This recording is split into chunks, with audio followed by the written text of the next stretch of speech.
Um, yeah, those are the main things. Fingerprints, witness descriptions, and of course the MO changes drastically from one crime to the next. Okay, then let's start at the beginning. Let's talk about Lake Herman Road, December 20th, 1968.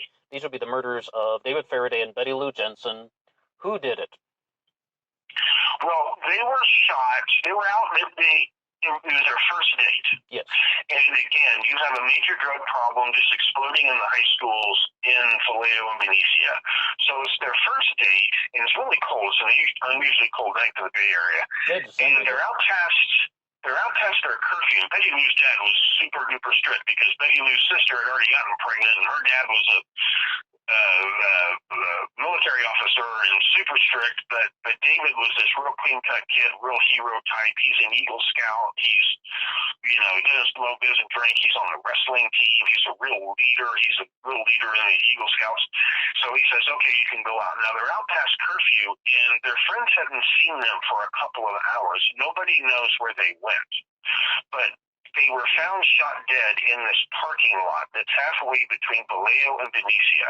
And there's a water pumping station and a little gravel parking area on this little bend in the road. And they were found shot dead in that parking lot. Now, police had found, I've had cops tell me, they found over 1,000 bodies dumped in that parking lot during that 2-3 year time period. So a lot of people are getting shot, and they're getting shot by this drug-dealing gang who are shooting people that they suspect are snitching, and some of them were snitches for sure. And that's the Hells Angels, right? The drug-dealing gang? Well, and they're doing business with the Hells Angels because the Oakland Check and the Hells Angels are the ones who are manufacturing this methamphetamine, and they're transporting it up and down that highway that runs from Mendocino down to Napa. Oh, okay. Then what's the name of the gang that's working with the Hells Angels then? Because it's a different gang that's doing the killing. There were a couple of guys, and this gets complicated because these guys switch identities, which is easy to do in this days. Sure. So you have this guy, and allegedly it's David Walliot, and it's either his brother or his cousin. It's not even easy to tell. David Walliot and the other Ott. My mind has gone blank. I don't have my notes in front of me. I'm not saying that they're 100% guilty, but they are known, or they are suspected, or there's this John Doe Ott who their MO is they make their accomplices participate in these murders. And the way they do that is, like, let's say I'm a member of the gang, and Ott makes me drive him to the murder scene in my car, and he gets out of the passenger side. And if we look at the physical evidence of the scene of the crime, it looks like that's what happened in this case. Somebody got out of the driver's side of a second car and started shooting and shot both victims, and then he makes you participate in the crime. It looks like his MO, but and that's what. And his name was David Walliot. David Walliot. Allegedly. Okay. Right. All right. Allegedly. Okay. And there's this Russell Ott, he's in jail right now awaiting trial on racketeering and narcotics of all kinds of charges. Even to this day, wow, 2020? Oh, absolutely. Wow. Oh, yeah, he's still... So the question is, and then these guys, there's a lot of evidence that they swap IDs because California didn't put your picture on your driver's license till the early 1970s. So there's like, they share the same addresses and they share the same name, and it's kind of hard to tell which one did what. So what they're doing is, and one of them is like 19, the other one's like 30 approximately, and what they're doing is, or even younger than that, like there's one of them is approximately David Faraday's age and maybe in the same class. So there's this murder. A classmate of David Faraday could have been involved with the gang? Is that what you're saying? Right, and wow. He's there's this other shooting of Ronald Leroy where the one guy who isn't put on trial because the cops said they can't find him, well, he turns out to be an informant, and his name in the court documents is John Doe Ott, and everybody's pretty sure they're talking about David. Could be talking about Russell. But when you say Ott, is that like OTT? Is that like his last name? Right. Oh, so David Walliot would be David, and his middle name is Wally, and his last name is Ott. Right. Okay, so And, David and Ott. apparently his nickname is Willie, and he had red hair. And kind of an unusually white. And then he's apparently, I've seen pictures. He looks like he suffers from what's it called? Kind of like Andre the Giant, like or the Kid in Mask. He's got like an unusually large head and an unusually large face. Craniodiaphyseal dysplasia. Something like that, or acromegaly, or something like that. Oh, yeah, that's the one where you get like really tall and it protrudes the forehead outward. Yeah. And in high school, he's known as a really, he's a big boned, tough kid. And so is David, he's on the wrestling team. Now, cops first assume this is what happened, but then they find out from family and friends that David and Betty Lou, they have nothing to do with drugs. They don't drink. They don't do any of this stuff. So then they get a little bit confused. And then later on they find out that David supposedly almost got into a fist fight with this kid from his school that he accused of pushing drugs at David's school and said he was going to do something about. This was like a week before the shooting. What was that might kid's be name? The motive. They don't know. Or it's not in the report as to exactly who that was, but it could have been this odd kid. And what's interesting about that is, according to Pierre Bidou, who's eventually became the chief of police in Benicia, and by the way, the Benicia Police Department they've always said, we know who did it, we consider this case closed, but we never got a conviction against this guy. That doesn't mean the guy's guilty, but they've always considered it closed. Bidou said there was a major drug bust going down at a house just down the highway from where the shooting took place. I'm very sorry to interrupt you, Professor Horan, but there's a big thing to say about that. It's like, I think that is some of the biggest things about your theory that a lot of people are very reluctant to accept. The police view many of these crimes as case closed, but they are not acting on them. Can you tell us why? Well, sometimes the guy gets arrested and sent away for something else. Sometimes he gets away with it because he's a high value informant. I see that a lot. Not just in famous cases, but over the years I've looked at cold cases for people because I have experience. And same thing. It turns out either the victim or the perpetrator or the prime suspect or both were police informants, and the police department doesn't want to get sued, et cetera, et cetera. So the case supposedly goes unsolved. Do you state that all of the Zodiac killer murders were covered up to protect police informants, or are they different? There can be other reasons why you don't get an arrest or a conviction. In the murder of Cecilia Ann Shepard, her recent ex-boyfriend is by far the best suspect, but there were some hairs found not in her hand, not clutched in her hand, but like stuck to her hand in the blood in her hand. And we're talking about Lake Berryessa now, right? No, this is going all the way back to Riverside, 1966. Oh, you said Cecilia Ann Shepard. Do you mean Sherry Jo Bates? Oh, I'm sorry. That's right. Sherry Jo Bates. Right. Sherry Jo Bates. And so the DNA didn't match. And there were a couple of other, they've brought the guy in several times, and they're convinced it was him and a buddy of his, or at least a buddy of his helped cover up the crime. And so they never quite got enough evidence to arrest the guy. Okay, so that's why you believe that there was never like a conviction in the Sherry Jo Bates case, because there were two people involved, and it's like they're getting a little bit of his evidence, and they aren't really sure how to interpret it, and that prevented them from making an arrest. Right. And then you have, in the murder of Darlene Ferrin, the next murder after Lake Herman Road, the police arrested and booked a suspect. And I've interviewed this guy. What's his name? Right. They thought he had that. He's in the reports. There's a Donald Warren Blank who's arrested the night of July 20th, 1969, and Graceman pretends he never heard of this guy either. He's got a P-38 pistol in his pocket, and he's booked for the murder of Darlene Ferrin. Now, this guy told me that they let him go the next day. They knocked the charge down and carrying a concealed weapon. He posted bail and got the hell out of town. Why would they do that? I mean, like, they went from murder to a concealed weapons charge? Is it covering up? reading the reports, it looks like he was set up by somebody to take the fall for the Theron murder, and maybe by the next day the cops figured out, well, he didn't do it. Oh, is that right? So you think that this guy, you said his name is Donald Warren Blank? Yeah, I promised him I wouldn't use it, and he's not. Okay, so Blank isn't actually his last name. I was pretty sure. I'm just, just making no. Yeah, it's Donald Warren something. Now, here's what's interesting. The guy he was arrested with that night, and he's passed away, his name was James Phillips Flowers. And what's interesting about that is Darlene's ex-husband, who I believe is by far the best suspect. I'm not saying I can prove he's guilty. I think he's the best suspect. He's the most obvious suspect. His name is James Phillips Crabtree. Right. And Darlene was known to associate with a guy named Donald Warren Porter, who was a very dangerous criminal. Still is, as far as I know.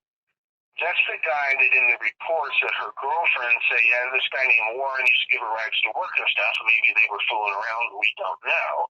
His name's Donald Warren Porter. So a guy named Donald Warren something and a guy named James Phillips Flowers are arrested on the night of July 20th, 1969, and they're taken and they were arrested for the murder of Darlene Ferrin, is that right? Right. Well, Donald Warren something was, and he turns to Flowers and says, I'm going to be booked for murder. As soon as the cops grab him, he says, I'm going to be booked for murder. It's like he knows he's been set up. And the guy that the house where he was arrested, that guy was this informant working with the narcotics task force who was apparently associated with David Ott. But the guy in the house was, he was actually a black guy. And it was an obvious setup. It's just obvious in reading the reports that this guy was trained. There's just one particular cop, Ben Villarreal, who keeps showing up in each one of these murder cases doing something fishy. And this is another example.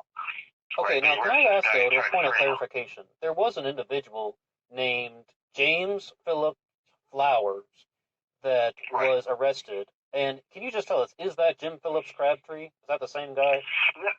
No, it's a completely different guy. Oh, they just have similar names? Others? Right, but it's funny. Well, not right. So the cops have a couple of suspects. The cops have a couple of suspects. One's named Donald Warren Porter, and the other one's named James Phillips Crabtree. Two guys named Donald Warren something else and James Phillips Flowers get popped for the murder, and then the cops have to let them go. So I think it's pretty obvious. And when you read their reports, it's pretty obvious. Okay, so these guys that got arrested had nothing to do with it then? Well, I don't know about nothing, but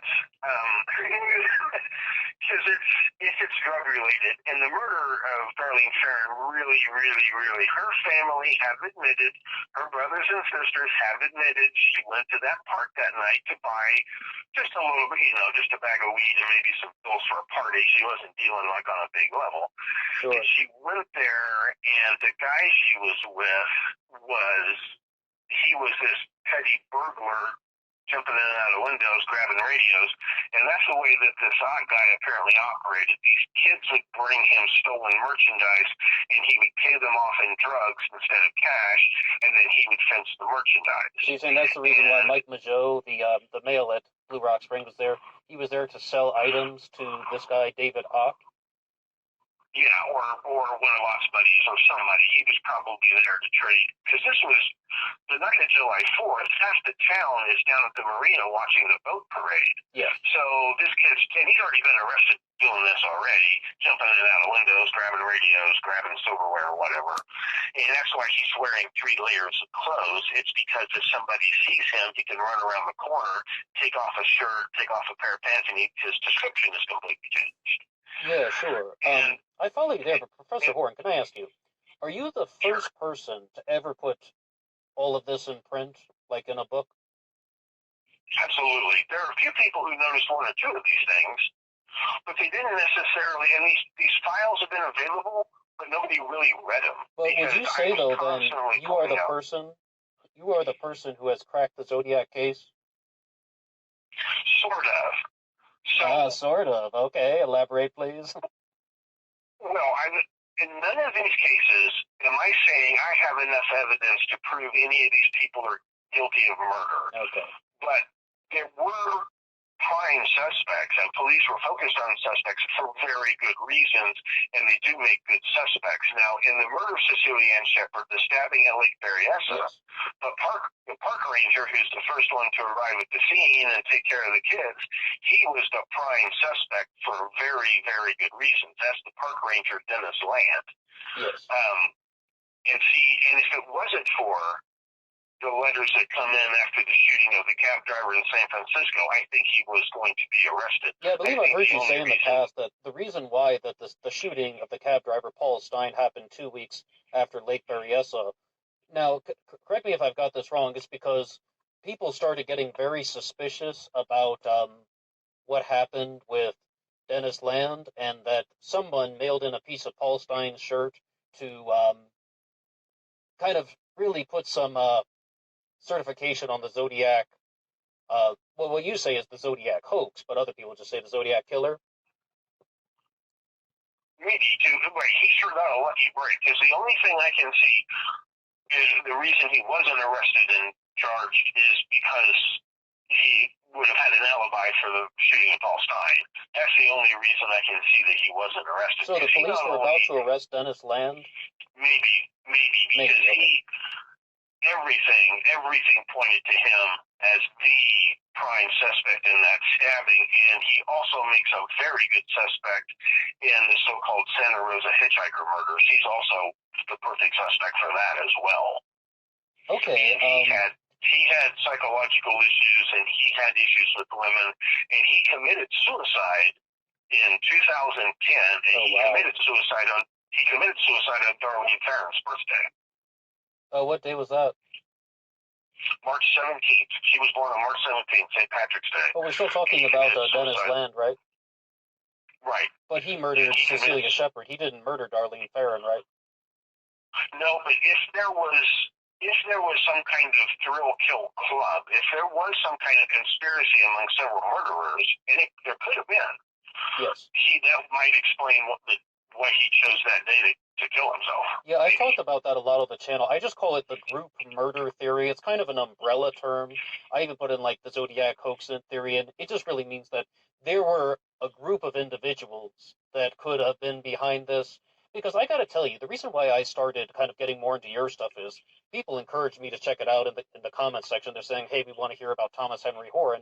But also, it's just because you look at the Zodiac murders and you're like, Lake Herman Road, Blue Rock Springs, and Lake Berryessa, those are all completely different, mind you. I mean, they all have just something slightly obscure. And then you get to the Paul Stein murder where a cab driver is killed in Presidio Heights. It's not a Lover's Lane killing. There's no woman present. And the wallet is stolen. The Zodiac mails in a souvenir. And I'm like, is this the most inconsistent serial killer in the world? Or is something else going on? And the descriptions of the actual suspects are completely different in each case. But why would somebody take these particular murders to write letters about? And why write these letters at all? If the person writing the letters isn't the murderer, why on earth would somebody do a thing like that? And I'm not saying I know the answer to that yet, but it turned out. So I have this short list of people who could have written the letters. And one of those people turned out to have handprinting, which is identical to the handwriting on the Zodiac letters, not the cryptograms, but the letters. This turned out to be a Napa deputy named Hal Snook. He was the guy, he'd been in the Army in World War II. He had all the training. He was a combat engineer, and he was apparently had volunteered for training to be one of the Alamo Scouts. These guys who go behind the lines in the Pacific. He fought in New Guinea. He fought in Mindanao. 4 Bronze Stars and a Purple Heart. He was trained in cryptography. He was trained. Then after the war, he gets his journalism degree from San Jose State. The guy was brilliant. And he goes into the newspaper business, but he's one of these guys, he has no patience to rise up from the bottom. He has to be a big fish in a small pond. So he takes over these failed small-town newspapers, tries to make a profit with them. He has a little sporting goods store in Napa where Dennis Land goes in and buys all his sporting goods. And he can I interrupt there? I mean, I really don't want to sure, interrupt this, but this is really good. It's just that you're saying that Dennis Land and Hal Snook were friends? Oh, and Hal was actually one of Dennis's teachers. Dennis got his associate's degree in criminal justice from Napa Valley Junior College, and Hal was one of his teachers there. And they developed a professor-student relationship that lasted a long time. And they were both hunters and fishermen and keen outdoorsmen. They had all kinds of things in common. So right, I really want to get back to what you were just saying, but it's like this sounds really valuable because you're saying that. Well, my question really is: was Hal Snook and Robert Graysmith, and did they advise Dennis Land to murder Cecilia Shepard and to do Lake Berryessa, or is this something that Dennis Land concocted on his own, and then they covered it up?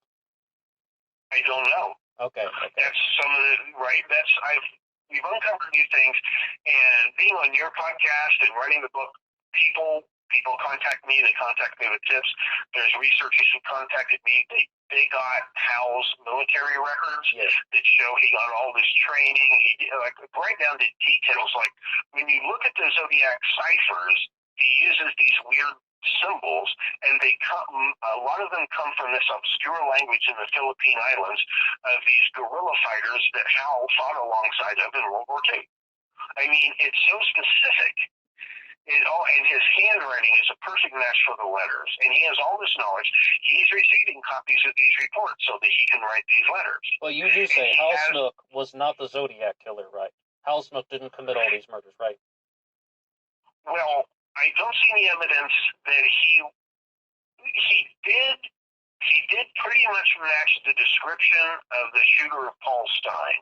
So it is possible that Hal did shoot Paul Stine. It's possible. Because he does match the description of the actual killer, not the description of the guy that got confused with the killer that Graysmith harps on and tries to claim as Arthur Lee Allen. No, the description of the actual shooter, Hal is a very, very close. We found a picture of him, his army picture, and he does, you put a pair of glasses on him, and he's a perfect match for. Well, wait a second. I thought I've heard you in the past that you said that the shooter of Paul Stine could have been a Jordanian immigrant who had committed a series of taxicab robberies that summer. The San Francisco police thought so. Okay. The San Francisco police thought that